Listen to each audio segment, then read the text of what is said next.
And welcome to another episode of Northside Now. This is the podcast where we take you on a tour through all of the ministries and the latest happenings around Northside Church to keep you better connected with your church family. My name is Patrick, and with me as always are my co-hosts, Glenn Miller and Kevin Bryant. Hello. What's up, fellers? Hey. Everybody dry? Dry. For the most part, I swam here. At times. I'll tell you, it's just tons of water and not tons of water. Kind of crazy. Hey, I have found something I need y'all to buy me. Okay, what's that? It is a 1795 Child Killer Bible. Child Killer Bible. Have you heard of this? No. Nope. That doesn't sound like a good thing, Glenn. Sounds intriguing. Well, in 2014, one sold for $1,995. There was only 100 made. But in Mark 7:27, that's supposed to say, let the children first be filled. But there was a typo. Oh. It said, let the children first be killed. So it's called the Child Killer Bible in 1795. Wow. So there's a few others. And so I got to looking, and I know we talked about funny scriptures before. This has happened before. In 1682, there was a passage altering thing in Deuteronomy 24:3, which is meant to read, if the latter husband hate her, but it actually said, if the latter husband ate her. Oh, I thought you were going to say, if the fatter husband ate her. No, ate her. The latter husband hit her. I mean, there's lots of mistranslation there. The fatter husband ate So, her. yeah, and then there's another one but it's really funny when you start looking at some of these things. I hadn't even thought about that. And these were just misspellings, you know? Yeah. And everybody that looks at them totally missed it because your eyes wouldn't necessarily catch that. So this is an interesting one from 1944, edition of the King James Version. Change the depressing commandment, wives, in the same way submit yourselves to your own husbands, to the far more exciting, in the same way submit yourselves to your owl husbands. Oh, wow. So Who? Owl husbands. Who? That's a good one. So yeah, I saw a little thing about this misprint in the Bible, in the 1700s Bible, and so I was looking, I was like, wow, that's kind of interesting. And then found these others, but 1,995. It's a 2-volume set. These things are huge and Large print. Were they still doing those on the printing press? I guess, or that may be papyrus. I don't know. Wow. But yeah, so be careful and make sure your Bible in Mark 7, was it 27, doesn't say child killer. Child killer. Fill the children, not kill the children. So, well, the Bible that I want is reminiscent of my youth because it's the what was it called? The Extreme Teen Bible. Yeah, the Skater Bible. Oh, I don't know if you knew this, but back in the 90s and early 2000s, Bibles were like 80% more extreme than they are now. But yes, I really want to track down one of those old Extreme Teen Bibles. I'd love to have one on my shelf. Yeah, they still do this to a point, is they write different kinds of Bibles for people of different interest groups and stuff. I know I have one that's like specialized paper and it's got a camouflage cover so you can take it to the deer stand and read it. Yeah. Okay. That's cool. cool. So if it gets wet, it won't mess it up, and the pages don't make a lot of noise when you turn them, you know, or if you're hunting or whatever. But they have a bunch of them, and some of them were to use that skater language. That was cool. And Jesus was like, dude. There's some things you can read in scripture stuff. There's some things you cannot read from the pulpit. Yeah. And I'm not sure. Dude would go over well.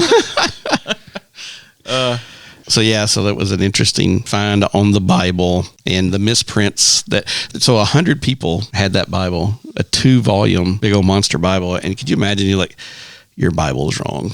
You know, you're going to have to get rid of your big 2-volume Bible. Or keep it and make a lot of money and sell it for $1,200. So interesting stuff. Yeah, you never really think about the Bible having typos. Yeah, I've never thought of it till today. I mean, I guess easily happen. I mean, so many people take it so literally down to the letter that instead of filling the children, killing the children. Now that's a drastic change. That's a drastic change in commandments. Indeed. Especially in the Gospels from Jesus. You know, it's like, let's just kill those cats.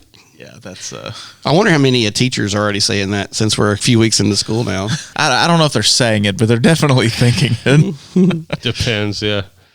What's your favorite Bible that you have? Oh, goodness. Do you have any cool Bibles like that? I have an 18-something hundreds Bible. That's really cool, but I barely touch it. Yeah. Because the print is going to fall apart. Do you have any cool Bibles like the camo Bible? Do you have a camo Bible? I do. I actually have 2 different camo Bibles. One is more of the hunting kind. The other's just got a camo cover on it. Well, that's a great question. What is my favorite Bible that I've got? I don't have a ton of them. I don't know. I like interesting in different Bibles. I think it's kind of cool. I went through a period where I was collecting them pretty hardcore. Yeah, see, I don't collect them. And had them. But I guess some of my ones are, I guess my favorite are the ones that I've been given from our family that have been passed down. And even on Barbie's side of the family, they're like, we would love for you to have this because you work in ministry and are they like the big Bibles that have like the family tree in the front I of them and stuff? Yeah, I have one of those or two of those. And then some of them are just a little bit more personal Bibles. Yeah. They have all that in them. And That's this cool. The notes that these people wrote, that I knew, like Barbie's grandmother and both grandmothers. I have both their grandmothers. And that's interesting. That's cool. That's interesting. And I think we lose that in, I've talked about this a lot, but I think we lose that in your phone. Yeah. Your kids aren't going to, after you die, break into your phone and look at your Bible app. I don't right. Right. Let's see what Grandpa and Grandma put in the Bible app. The corners of their Bible app. That's very true. So you stop and think about it. So 1700s, I'm sure it was the same kind of thing. A lot of people would do that and leave notes. And that's a lot of history passed down. Because one of Barbie's grandmothers had, so-and-so was at church today. Those kinds of things. Yeah. And literally you could be, looking at it. A lot of birth records in the United States are in Bibles. Mm-hmm. So I don't know. Will we lose something there? It's possible. You're the newest married here. Were you given a family Bible when you got married?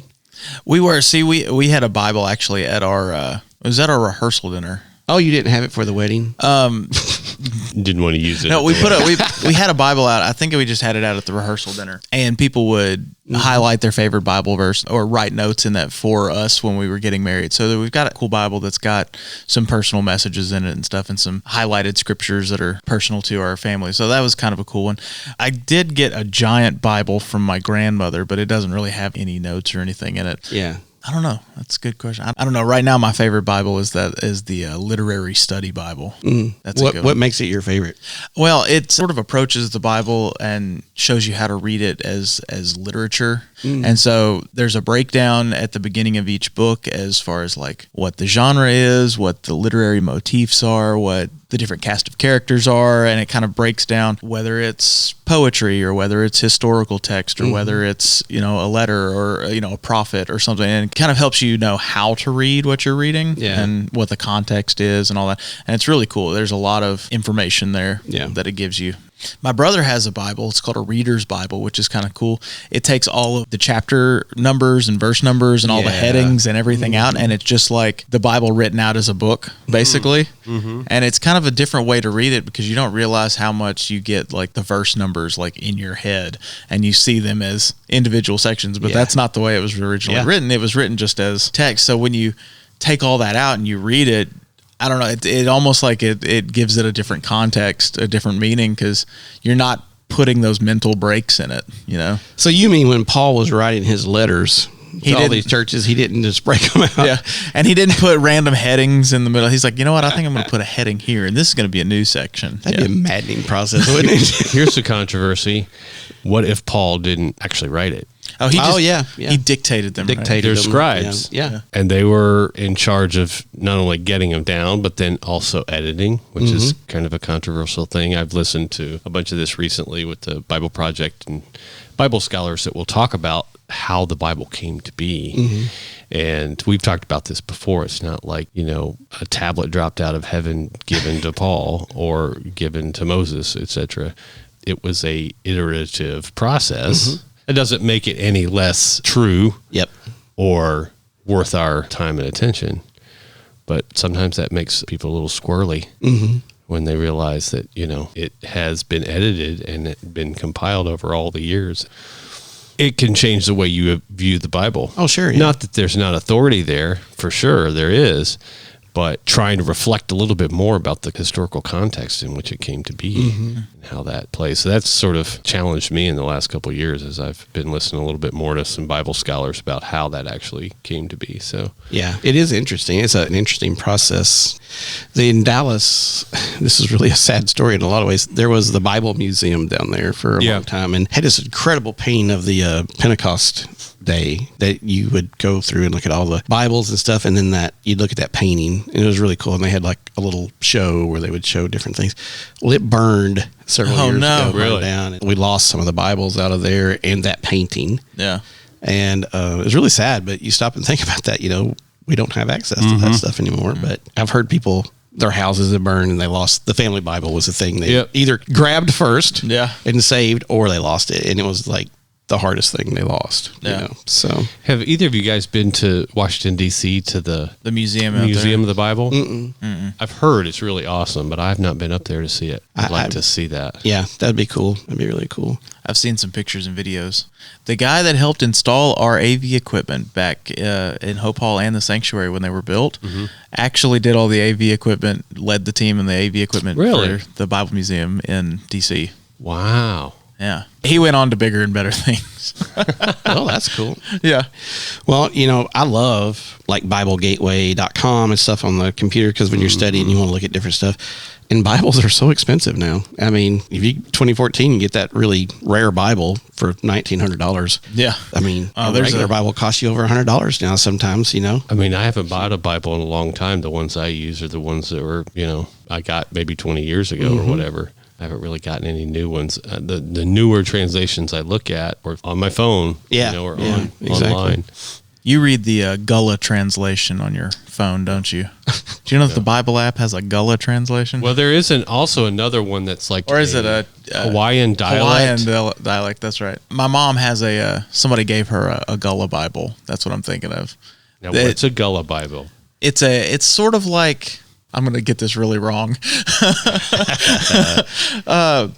It's a South Carolina dialect, sort of like Cajun in Louisiana. It sounds familiar. I just couldn't place it. I've seen one that's similar. It's Mississippi Yeah. based. Well, have you heard of Gullah Gullah Island? Yeah. What is it? Is it patchwork maybe or patch? I can't I remember. want to say there's something that's patch that's out of Mississippi and it has that I've heard of that same too, I type think. of thing. Yeah. Yeah. Patch quilt or something like that. Yeah, I've heard of those kinds of things. That would be Yeah. interesting. So whose voice would you read in the Bible? Do you read it in your own voice or in Morgan Freeman's voice? Oh, Morgan Freeman always, if you can get it. Although now you can model pretty much any celebrity in an AI, so you just have any celebrity read you the Bible. I think every podcast is required that we circle back to AI somehow. I think it is. I just think about it a lot. But I did read an article recently about how they're using AI in schools. A while back we talked to Will Reichard and we talked about English and AI and ChatGPT and those kinds of things. But one example I remember off the top of my head was that they will have a AI generate a piece of literature commentary to compare Jane Eyre with something. And then the class will go through it together and critique that commentary. Oh, wow. Interesting. And that's how they learn about the literature. At the same time, they're talking about, is this right? Is it not right? What do you think about this thing? So it's talking about critical thinking, which is something that Will talked about, and using AI at the same time. That's That's kind a of cool. good approach. I think it's very like that. creative. Yeah. Because it makes you be critical about the AI as well as the literature. So I like that. very, teachers are super creative. Oh, yeah. Even if they're not in the arts or anything, but they Yeah. just have ways of making information palatable and understandable to people. And so that's why I think there's tons of hope of how AI will fit in good, positive ways.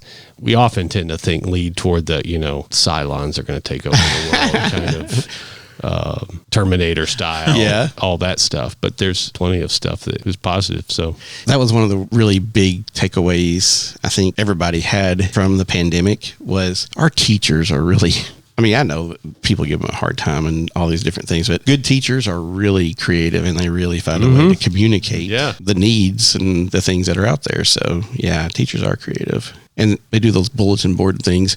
We have a couple of teachers here on staff now. Yeah. And they're making the rest of our offices look like I know. a disaster mess. I really got to step up my decorating game. And the bulletin boards have taken a change for the better. Yeah. I mean, it's teachers. Do y'all have a class? Is there a bulletin board class out there for y'all? Is that something in teacher school? are bulletin boards still a thing? Yeah, they are still a Some, thing. yeah. Right? Yeah, nowhere near like what they used to be. Pretty much it's going to be a flat screen and then you put up a presentation. Yeah. Have you ever seen a flat screen with that little paper with the curly edges around it, or the different designs? Not yet, man. I could imagine it. Yeah. I'm going to plant that seed in Millie and Miranda's minds and see if they can whip one up for us. All right, it took me a little time, but my favorite translation Okay. Yes. is Hawaiian Pidgin Bible. Hawaiian Pidgin. Read me a little excerpt there, I'm Kevin. gonna from the try. Hawaiian Pidgin Bible. I'm going to try. So you know this verse probably pretty well. Okay. John 3:16. All right. God get plenty love and aloha for the people inside the world. That's why he sent me, his one and only boy. Because of that, everybody that trusts me, no going get cut off from God forever. Wow. That's pretty good. I found this several years ago. That's why he's a professional voice actor, y'all. He's a Hawaiian Pidgin. I tried to imagine myself with dreadlocks and on a beach somewhere. Speaking of that, lots of fires a while back in Hawaii. That was great. I mean, they were showing pictures from the water, and the fire came all the way to the sea. Yeah. Fire can be devastating. Crazy. We all know that. That's really scary to think about, because you just don't think about fires besides the volcanoes, right? And stuff in the islands. You just don't really think, that's a thing. That's the other problem with Hawaii. There's only so far you can run before. I know. I mean, you get ocean, you run out of land, can't run any further. Standing out in the water, going, "Hey, y'all calm down up there, so I can." Well, in the Serengeti when we were there in Africa, they were burning off. Oh yeah, the grass. They were doing it on purpose. Mm-hmm. Because those grasses are used to getting hit by lightning over time, and it helps them grow better, and the animals hide it and all that jazz. So they were burning off, so there was a lot of smoke and stuff around, but it was it's interesting. And a lot of people why would you do that? Well, it's the best thing to do for the grass. And, it's important that we do that, because that's how the earth was created and how it works best. And it's not always best just to throw a slap of concrete and asphalt on every piece of ground. Well, in forestry, that's the thing. Controlled burns keep the forests healthy, because it takes care of all the undergrowth that tends to catch fire a lot faster. Yeah. It gives a lot of fuel to forest fires. And we don't think about this. I mean, I mow my yard and a lot next to my house, but there's some reeds and some other stuff that have kind of grown up, bamboo and some stuff kind of around someone else's fence and kind of the lot next to us and all that. Well, I've recently installed blink cameras on the outside of my house. And here lately, it's usually between 10 p.m. and 2 p.m., we have a fox. Ooh. That's coming on our front steps or on our front door. Really? And he comes to the door and sniffs around and trots off. So I'm thinking, where does this fox live? And why does he keep coming to my front door? But number one, does he think he's the big bad wolf or something? And what does the fox say? I don't know. Ring, ding, ding, ding, ding. Yeah. Where does he live? I haven't thought about that song in a long time. But where does this fox live? Because there's not much fox I wouldn't think there's much fox habitat around our house. Yeah. But I don't know. Interesting. Here at the back of the church, we definitely have around that big ditch back there. We definitely have some. We have some critters back there. Some critters, sure. And we have plenty of critter habitat. In here in the middle of town. But I was kind of wondering about that. We heard this in Texas, kind of before we moved, is the quail habitat disappeared. Oh yeah, I think it here around Tennessee too, with the fence rows and things kind of going away and stuff. So I don't know. Need to take care of our planet for sure. The times they are a changing. Yeah. Well, Patrick, obviously we just don't have a whole lot to chat about today. Yeah, we don't have a whole lot on the books. Shooting the breeze. Do we have anything exciting? We've been doing a lot. It seems like school kicked off, everything kind of punched up with new times and stuff. But getting back into the routine, and now we're just kind of riding that for a little bit, I think. Christmas is on the 25th this year. Yeah. We got less than 100 days till Christmas is on the 25th. I just wanted you to know that. Okay. Yeah. I always ask every year. It's different. Yeah. It's different year to year. What day does Thanksgiving fall on? And So Daphne talked about that in a sermon. It's less than 100 for days sure now. Yeah, less than 100 days. Wow. Ugh. Yeah. The offices are going to be closed on the 4th for Labor Day. Okay. So if you're planning on coming up to the church office, don't, because it'll be closed. I've noticed in LA with the Writers Guild and now but there's also a bunch of other groups picketing and asking, labor groups and stuff. So it might be a good time to remember what Labor Day is about it's for real. I thought it was just another American holiday where we just use it as an excuse to eat a lot of food. Get off work. Get off work and eat a lot of food. I feel like that's what every holiday is turning into. Yeah. Food's always involved. It's because we're human. We need to eat. If you ask people what Labor Day is actually about, I wonder how many could actually tell you. I like those late night comedian shows where they do that. They go out on the streets and ask people basic 5th grader, 3rd grader questions, and they don't know. Yeah. It makes me laugh. We could do that for a future. Right? That would be really funny. Might be a little scary too. Yeah, probably. Eye-opening, I'm sure. That'll make everybody's opinion of us lower no immediately. We are working on some pretty big plans. We have some great guests coming, but we're also working on a couple of pretty good plans to maybe do a live thing or some panel discussions. So, keep your ears glued open for that. And it's a possibility that we may be making the podcast a visual. Visual. So you can actually see my beautiful face when I talk. Yes. So we have to dress up now. Should we? I mean, We you should be you should at ourselves. least put pants on. Oh, well. Or what about if we just sat here in tuxes and did it? That's true. We could do that. No, I don't have a tux. I still have one. I don't know how well it fits. I don't have one either. I wouldn't want a tux. So, yeah. I mean, after Pastor Brian said something about our room being so cool and Less institutional we need to make it. I feel like we probably need to do some work in here before we do that. But that's coming too, I guess. I think it's time we show off our decorating skills a little bit. So. The secrecy level will be decreased, though. Yeah. It's not going to be. I have to start locking the door. I know. Well, and, we're not for hire yet. I mean, don't speak for all of us. But if you can pay Brian, if you can pay Patrick and Kevin enough to buy me that big Bible, then that'd be good. Okay. Okay. We'll start a GoFundMe for you. Is GoFundMe still a thing? Yes. Yeah. Oh, yeah. See, I haven't been GoFunding me lately. That's still a thing. So we really don't have anything coming up the next few weeks around the church. Not really. I mean, we're kind of Normal. hitting routine, getting back into school. So, I mean, we've always got stuff going on, but I guess nothing really big out of the ordinary. Check the website and the app. Yeah. Yes. Events page. I have been telling people, especially in student ministries, really get on the app if you haven't already, which we've got a ton of people on that, but we're going to be using it for a lot more communication sooner than later. Yeah. So really the app is the first stop. That's the hub for everything. Yeah. And when you're on the app, you can go to the website from the app. Sometimes people get, it's not on the app, but it is. You just have to hit that website button. Yeah. And it'll take you to the website from the app, and you can still see it. But there's some people that don't always realize that works together. Yeah. So, yeah, definitely do that. Well, all righty. Sounds exciting. Very. Well, guys, thanks for podcasting with me. And thanks to all of you out there in the world for listening. If you enjoyed this episode and you'd like to help support the podcast, please share it with others, post about it on social media, or leave a rating and review. To catch all the latest from us, you can follow us on Instagram at Northside NOW Podcast. Go to our website, northsidejackson.com, or email us at podcast@northsidejackson.com. We hope to hear from you soon. Once again, this is Patrick. This is Glenn. I'm Kevin. And that's what's happening at Northside Now. Bye.